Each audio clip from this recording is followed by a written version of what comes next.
संपूर्ण व्हिडिओ बघा व सर्व प्रशिक्षणार्थ्यांपर्यंत शेअर करा। प्रशिक्षणार्थी झालो की नाही, अगोदर काय होतो आपण बेरोजगार होतो, आता प्रशिक्षणार्थी झालो आणि आता आपल्याला सरकार म्हणतंय की तुम्ही घरी बसा, तुमचं प्रशिक्षण संपलं। घरी बसून आम्ही प्रशिक्षण घेऊन काय करायचं? सरकार साहेब तुम्ही सांगा आम्हाला। आम्ही भाकऱ्या थापा म्हणलं थापतोय, घरचे काम करतोय, मग त्या आधीच करत होतो ना, त्या आधीच बरं होतं ना, कशाला आम्हाला आम्ही करत होतो ते बरं होतं ना। उलट लोकांचे बोलणे, घरच्यांचे बोलणे 4 शब्द कानावर पडत तरी नव्हते। आता म्हणतात मॅडम 6 महिने होता, 6 महिन्याचे टीचर, मॅडम किती दिवस तुम्ही कामात आहात, आणखी किती दिवस तुम्ही संस्थेत आहात? 11 महिन्याचे तुम्ही होतात, मॅडम झालं का? आता दिवाळीपर्यंतच आहात का? आम्हाला हे शब्द ऐकण्यासाठी तुम्ही ट्रेनिंग दिलं का? बरोबर।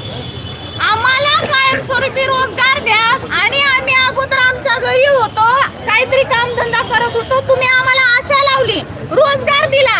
आमचे आई वडील जे आहेत ते म्हणतात शिकली, इतक्या दिवस तुम्ही शिकलात, संघटित व्हा, शिका, मोठे व्हा, नाव कमवा, आणि आम्ही आता असं जरा उठून उभा राहिलो, चालायला लागलो, नाव कमवायला लागलो आणि आता आम्हाला घरी पाठवताय। हा तुमचा न्याय झाला का? हा संविधानाचा न्याय आहे का? आम्हाला हे सांगितलं पाहिजे। तुम्ही सरकार मायबापांनो तुम्ही काय करता? निवडणुका आल्या की आम्हाला काय करता? आमच्या घरासमोर येतात, आम्हाला मतदान द्या, आम्हाला मतदान द्या, आणि परत वर्षभर आम्ही तुम्हाला दिसत नाही का? असं का? आम्हाला न्याय द्या, आम्हाला हक्काचा रोजगार द्या।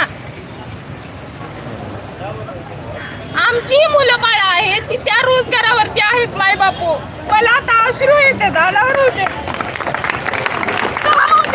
लहानपणी म्हणतात शाळा शिक, मोठा हो, नोकरी मिळव, आणि तुम्ही नोकरीच्या आशा लावता आणि काय म्हणता की घरी बसा, प्रशिक्षण झालं, आणि त्याच्यावरती नमूद सुद्धा केलेलं आहे की हे गुणपत्र कुठे घेऊन गेला तर नोकरी मिळणार नाही। अरे बाबा नो काढलेच कशाला योजना तुम्ही सांगा? आमचे आई वडील थकलेले आहेत, आमच्या भावांची काहींची लग्न झालेली नाहीत, सरकारी आस्थापनेत नोकरी लागली म्हणून स्थळ येतात, आताशीच चालू झालेली आहेत, आणि आता तुम्ही जर पाठवलं घरी तर आमचे भाऊ असेच भगवे कपडे घालून बसतील ना, याची काय चिंता आहे की नाही तुम्हाला? त्यामुळे आम्हाला न्याय मिळालाच पाहिजे आणि आम्ही तो मिळवणारच। भले आम्ही दिवाळी साजरी करणार नाही, तुम्ही इथं आलात तर चालेल, नाहीतर आम्ही तुमचं घर हुडकत येऊ, पण घेऊ।